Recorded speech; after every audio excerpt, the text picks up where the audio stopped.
أعوذ بالله من الشيطان الرجيم. بسم الله الرحمن الرحيم.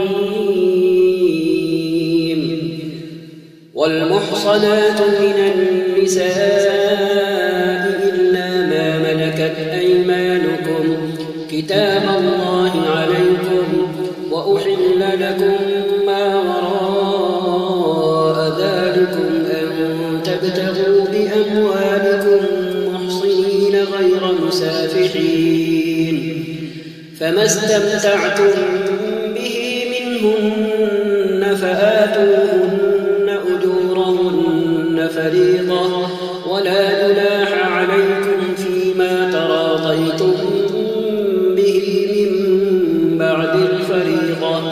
إن الله كان عليما حكيما. ومن لم يستطع منكم قولا أن ينكح المحصنات المؤمنات فمما ملكت أيمانكم من فتياتكم المؤمنات، والله أعلم بإيمانكم بعضكم من بعض، فانكحوهن بإذن أهلهن وآتوهن أجورهن بالمعروف محصنات غير مسافحات ولا متخذات أخدان، فإذا أحصن فإن أتين بفاحشة فعليهن نصف ما على المحصنات من العذاب، ذلك لمن خشي العنة منكم، وأن تصبروا خير لكم، والله غفور رحيم. يريد الله ليبين لكم ويهديكم سنن الذين من قبلكم ويتوب عليكم، والله عليم حكيم. والله يريد أن يتوب عليكم ويريد الذين يتبعون الشهوات أن تميلوا ميلا عظيما. يريد الله أن يخفف عنكم وخلق الإنسان ضعيفا. يا أيها الذين آمنوا لا تأكلوا أموالكم بينكم بالباطل إلا أن تكون تجارة عن تراض منكم، ولا تقتلوا أنفسكم إن الله كان بكم رحيما. ومن يفعل ذلك عدوانا وظلما فسوف نصليه نارا، وكان ذلك على الله يسيرا. إن تجتنبوا كبائر ما تنهون عنه نكفر عنكم سيئاتكم وندخلكم مدخلا كريما. ولا تتمنوا ما فضل الله به بعضكم على بعض، للرجال نصيب مما اكتسبوا وللنساء نصيب مما اكتسبن، واسألوا الله من فضله إن الله كان بكل شيء عليما. ولكل جعلنا موالي مما ترك الوالدان والأقربون والذين عقدت أيمانكم فآتوهم نصيبهم،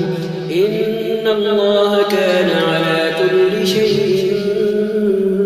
شهيدا. الرجال قوامون على النساء بما فضل الله بعضهم على بعض وبما أنفقوا من أموالهم، فالصالحات قانتات حافظات للغيب بما حفظ الله واللاتي تخافون نشوزهن فعظوهن واهجروهن في المضاجع واضربوهن فإن أطعنكم فلا تبغوا عليهن سبيلا إن الله كان عليا كبيرا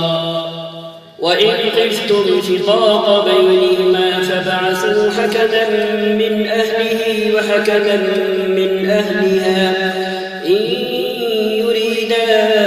إصلاحا يوفق الله بينهما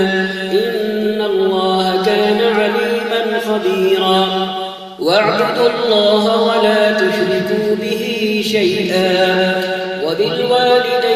إحسانا وبذي القربى واليتامى والمساكين والجار ذي القربى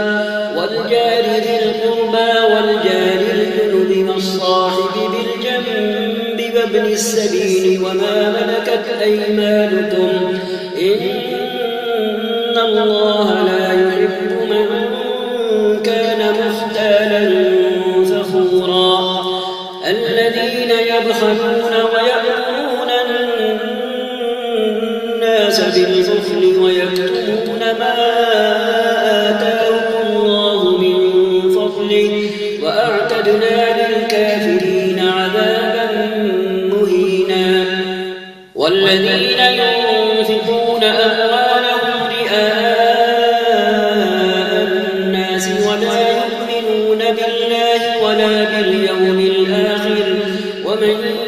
يكن الشيطان له قرينا فساء قرينا وماذا عليهم لو آمنوا بالله واليوم الآخر وأنفقوا مما رزقهم الله وكان الله بهم عليما إن الله لا يظلم مثقال ذرة وإن تك حسنة يضاعفها ويؤت من لدنه أجرا عظيما فكيف إذا جئنا من كل أمة بشهيد وجئنا بك على هؤلاء شهيدا يومئذ يود الذين كفروا وعصوا الرسول لو تسوى بهم الأرض ولا يكتمون الله حديثا يا أيها الذين آمنوا لا تقربوا الصلاة وأنتم سكارى حتى تعلموا ما تقولون ولا جنبا إلا عابري سبيل حتى تغتسلوا وإن كنتم مرضى أو على سفر أو جاء أحد منكم من الغائط أو لامستم النساء فلم تجدوا ماء فتيمموا صعيدا طيبا فامسحوا بوجوهكم وأيديكم إن الله كان عفوا غفورا ألم تر إلى الذين أوتوا نصيبا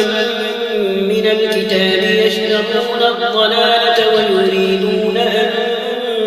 تضلوا السبيل والله أعلم بأعدائكم وكفى بالله وليا وكفى بالله نصيرا من الذين هادوا يحرفون الكلم عن مواضعه ويقولون سمعنا وعصينا واسمع غير مسمع وراعنا ليا بألسنتهم وطعنا في الدين ولو أنهم قالوا سمعنا وأطعنا واسمع وانظرنا لكان خيرا لهم وأقوم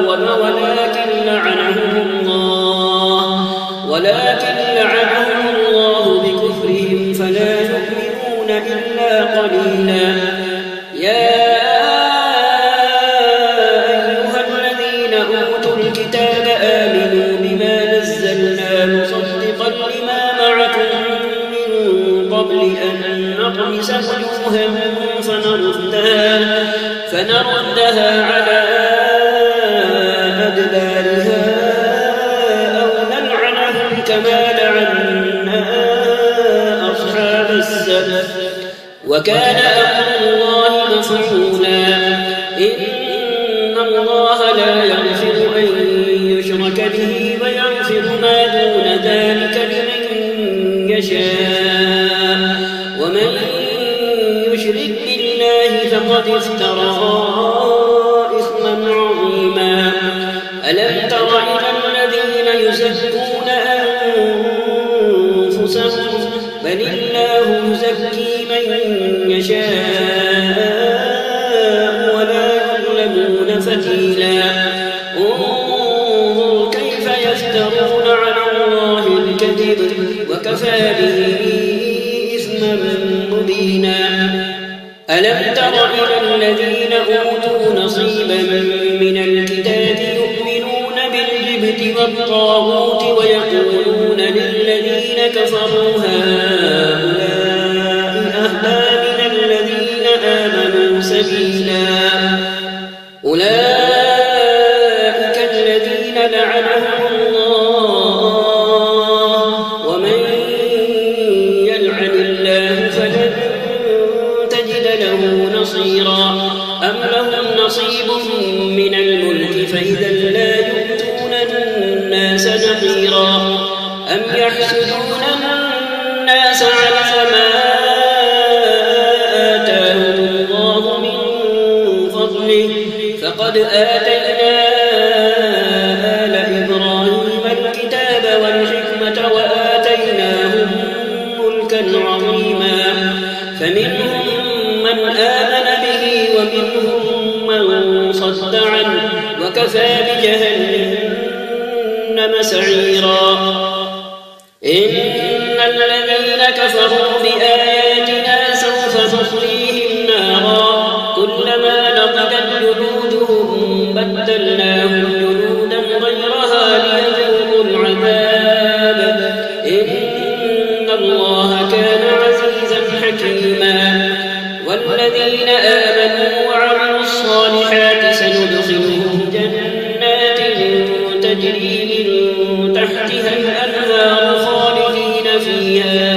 أبدا لهم فيها أزواج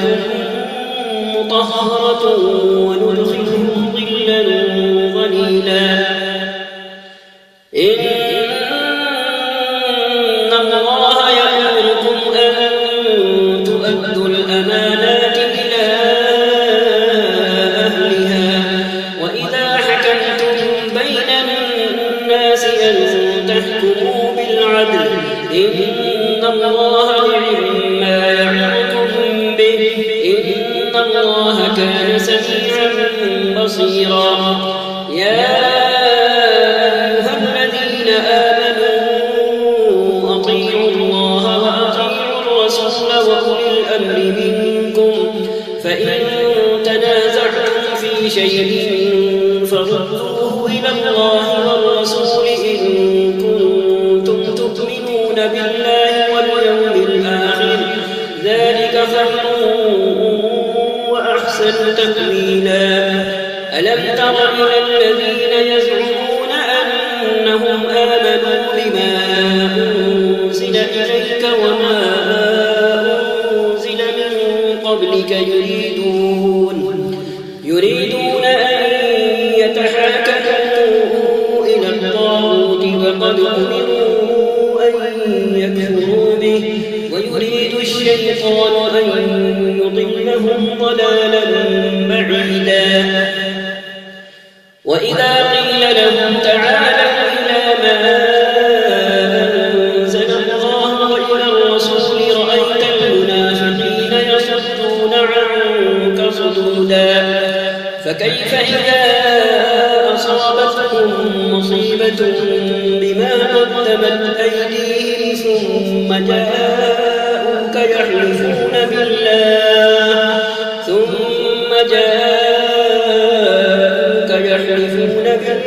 إن أردنا إلا إحسانا وتوفيقا أولئك الذين يعلم الله ما في قلوبهم فأعرض عنهم وعظهم وقل لهم في أنفسهم قولا بليغا وما أرسلنا من رسول إلا ليطاع بإذن الله ولو أنهم إذ ظلموا أنفسهم جاءوك فاستغفروا الله واستغفر لهم الرسول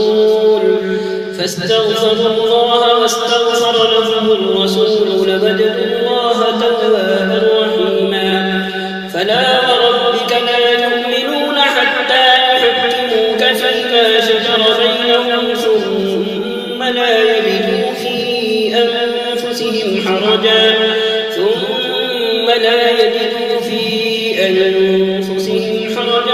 مما قضيت ويسلموا تسليما ولو أنا كتبنا عليهم أن اقتلوا أنفسكم أو اخرجوا من دياركم ما فعلوه إلا قليل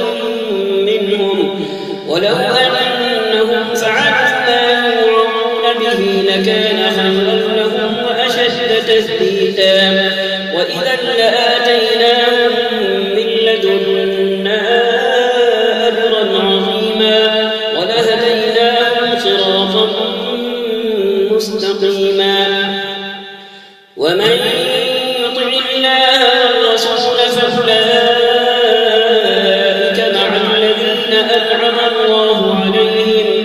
فأولئك مع الذين أنعم الله عليهم من النبيين والصديقين والشهداء والصالحين وحسن أولئك رفيقا ذلك الفضل من الله وكفى بالله عليما يا أيها الذين آمنوا خذوا حذركم فانفروا ثبات أو انفروا جميعا وإن منكم لمن ليبطئن فإن أصابتكم مصيبة قال قد أنعم الله علي إذ لم أكن معهم شهيدا ولئن أصابكم فضل من الله ليقولن كأن لم تكن بينكم وبينه مودة يا ليتني كنت معهم فأفوز فوزا عظيما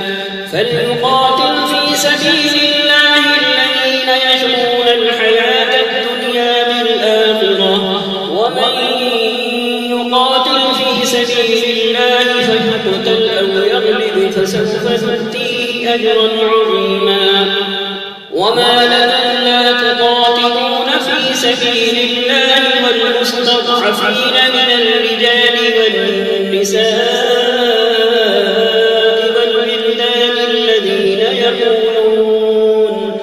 الذين يقولون ربنا أخرجنا من هذه القرية الظالم أهلها واجعل لنا من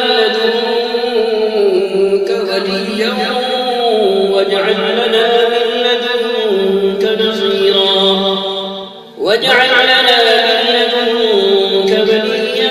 واجعل لنا من لدنك نصيرا الذين آمنوا يقاتلون في سبيل الله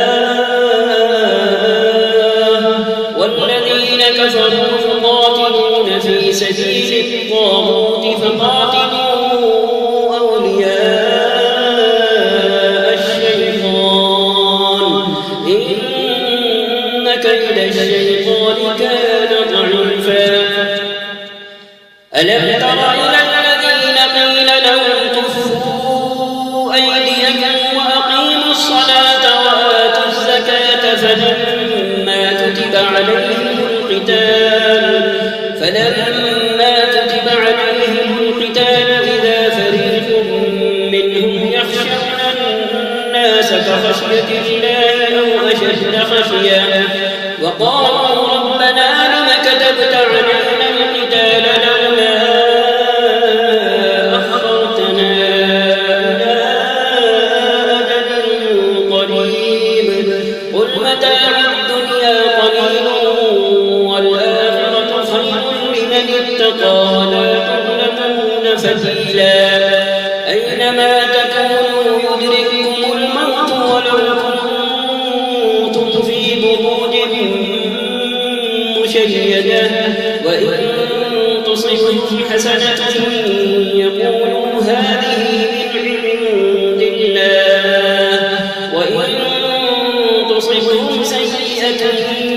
يقولوا هذه من عندك قل كل من عند الله قل كل من عند الله فما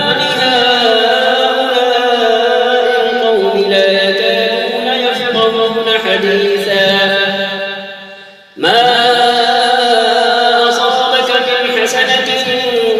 فمن الله وما أصابك من سيئة فمن نفسك وأرسلناك للناس رسولا وكفى بالله شهيدا من يطع الرسول فقد أطاع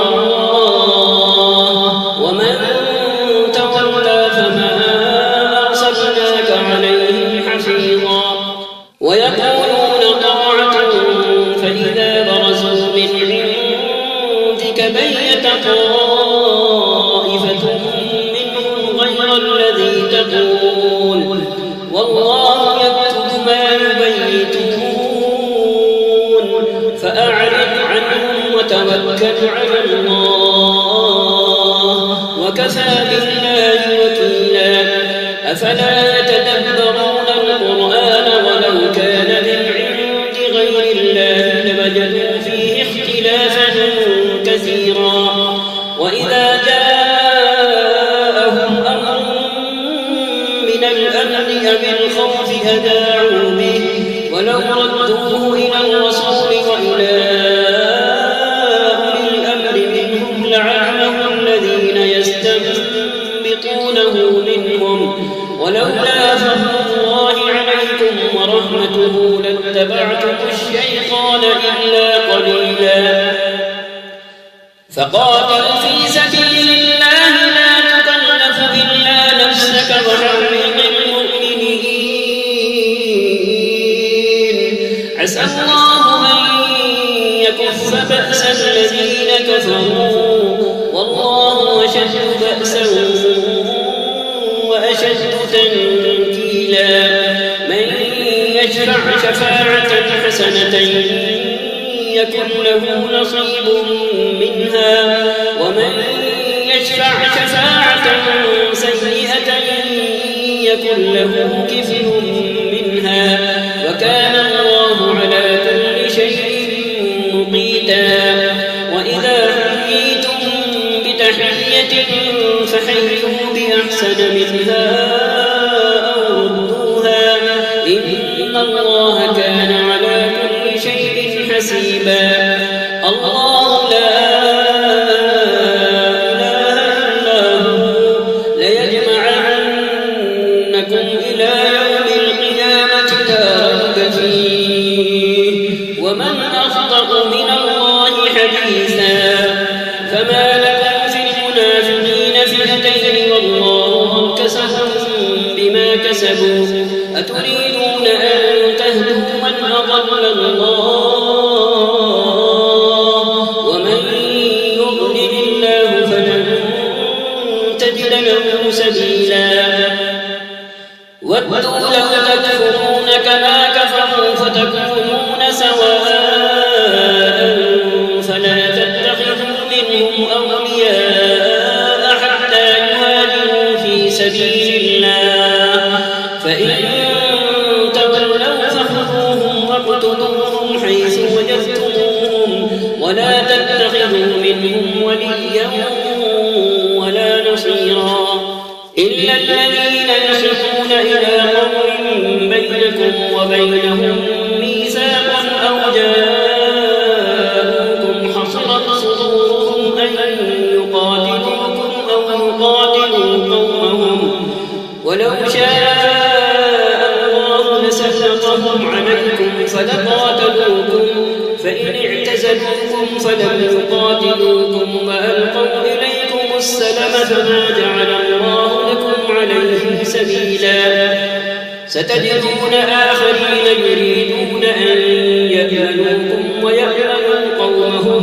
كلما ردوا إلى الفتنة أركسوا فيها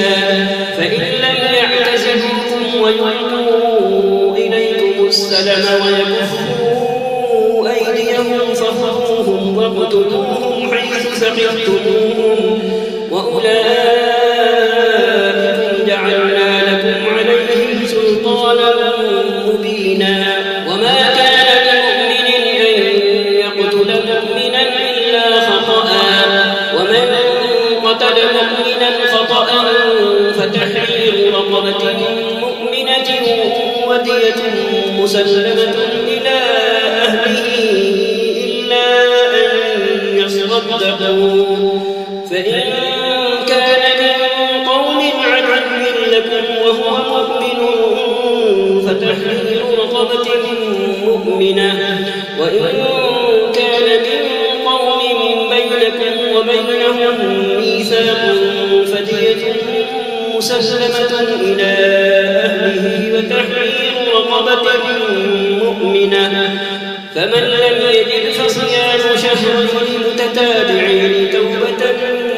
من الله وكان الله عليما حكيما ومن يقتل مؤمنا متعمدا فجزاؤه جهنم خالدا فيها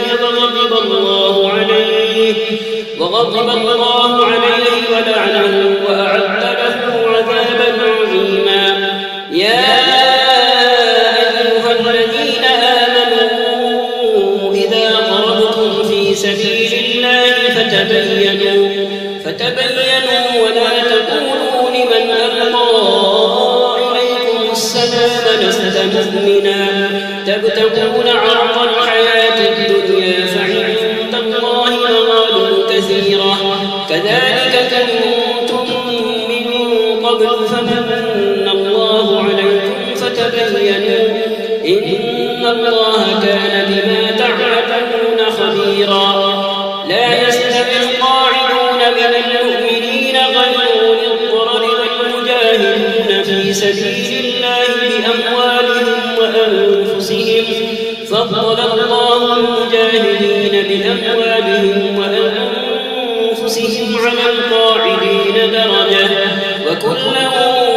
وعد الله الحسنى وفضل الله المجاهدين على القاعدين أجرا عظيما درجات منه ومغفرة ورحمة وكان الله غفورا رحيما إن الذين توفاهم الملائكة ظالمي أنفسهم قالوا فيم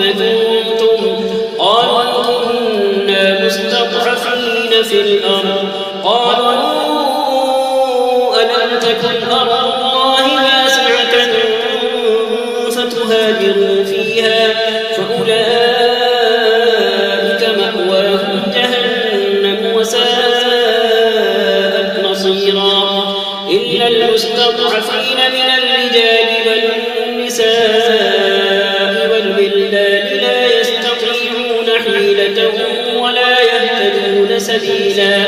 فأولئك عسى الله أن يعفو عنهم وكان الله عفوا غفورا ومن يهاجر في سبيل الله يجد في الأرض مراغما كثيرا وسعة ومن يخرج من بيته مهاجرا إلى الله ورسوله ثم يدركه الموت فقد وقع أجره وكان الله غفورا رحيما. وإذا ضربتم في الأرض فليس عليكم جناح أن تقصروا من الصلاة إن خفتم أن يفتنكم الذين كفروا إن الكافرين كانوا لكم عدوا مبينا. وإذا كنت فيهم فأقمت لهم الصلاة فلتقم طائفة منهم معك وليأخذوا أسلحتهم فإذا سجدوا فليكونوا من ورائكم ولتأت طائفة أخرى لم يصلوا فليصلوا معك وليأخذوا حذرهم وأسلحتهم ود الذين كفروا لو تغفلون عن أسلحتكم وأمتعتكم فيميلون عليكم ميلة واحدة ولا جناح عليكم إن كان بكم أذى من مطر أو كنتم مرضى أن تضعوا أسلحتكم وخذوا حذركم إن الله أعد للكافرين عذابا مهينا. فإذا قضيتم الصلاة فاذكروا الله قياما وقعودا وعلى جنوبكم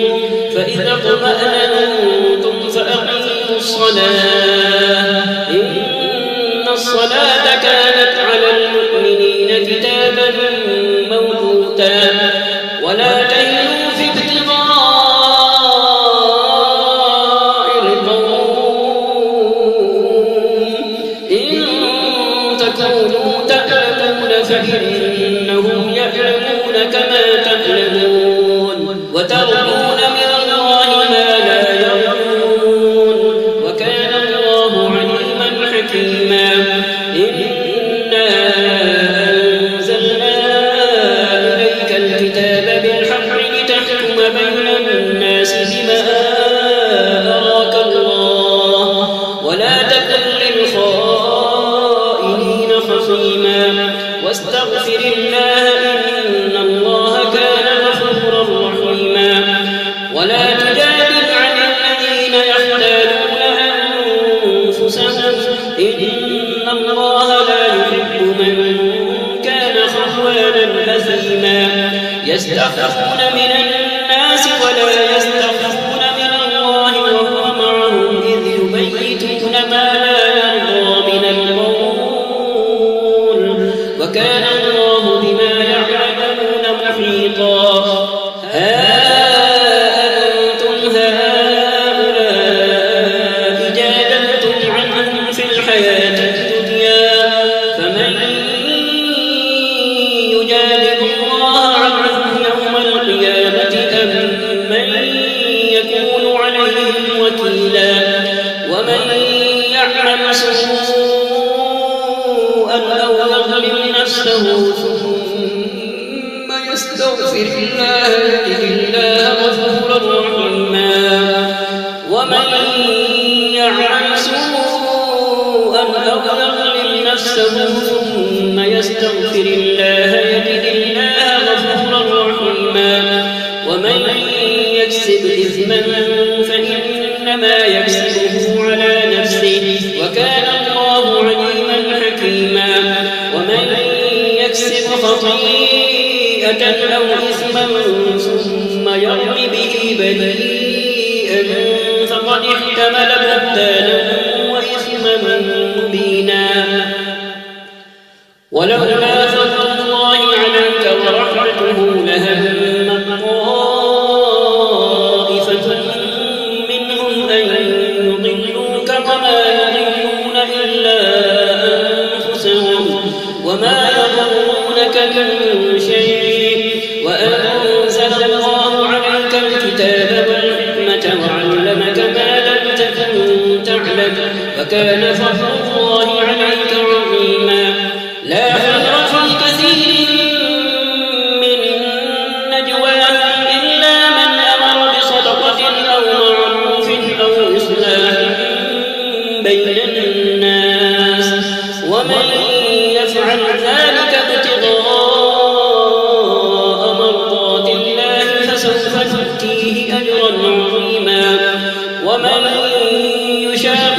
الرسول من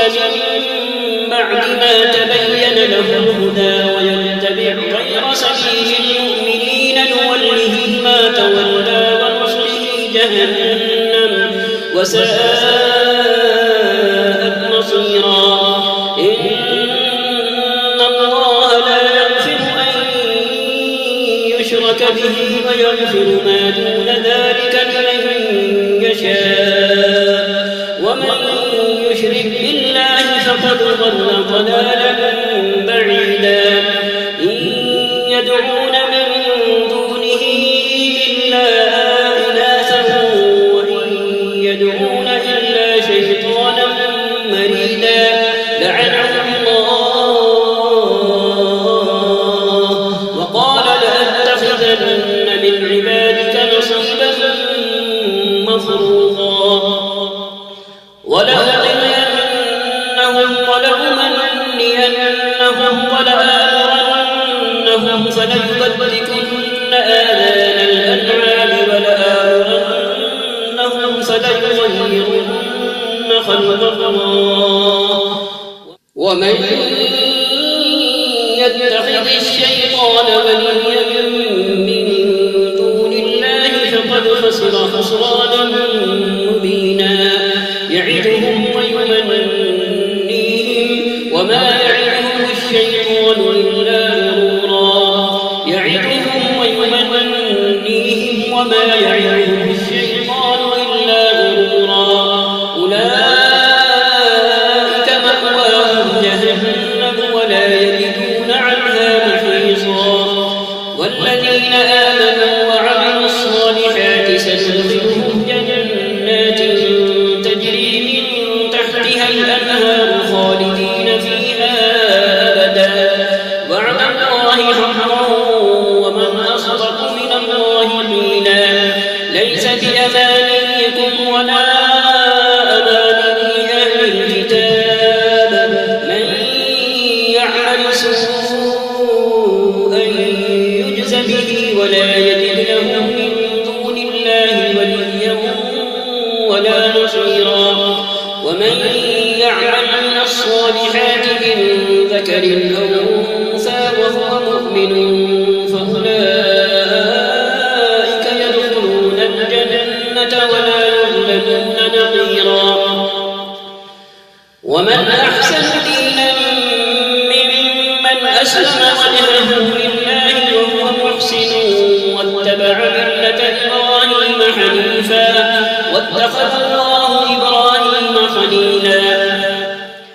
ومن أحسن دينا ممن أسلم وجهه لله وهو محسن واتبع ملة إبراهيم حنيفا واتخذ الله إبراهيم خليلا. ولله ما في السماوات وما في الأرض وكان الله بكل شيء محيطا. ويستفتونك في النساء قل الله يفتيكم فيهن وما يتلى عليكم في الكتاب في يتامى النساء اللاتي لا تؤتونهن ما كتب لهن وترغبون أن تنكحوهن والمستضعفين من الولدان وأن تقوموا لليتامى بالقسط وما تفعلوا من خير فإن الله كان به عليما. وإن امرأة خافت من بعدها نشوزا أو إعراضا فلا جناح عليهما أن يصلحا بينهما صلحا والصلح خير. وأحضرت الأنفس الشح وإن تحسنوا وتتقوا فإن الله كان بما تعملون خبيرا. ولن تستطيعوا أن تعدلوا بين النساء ولو حرصتم فلا تميلوا كل الميل فتذروها كالمعلقة. وإن تصلحوا وتتقوا فإن الله كان غفورا رحيما. وإن يتفرقا يغني الله كلا من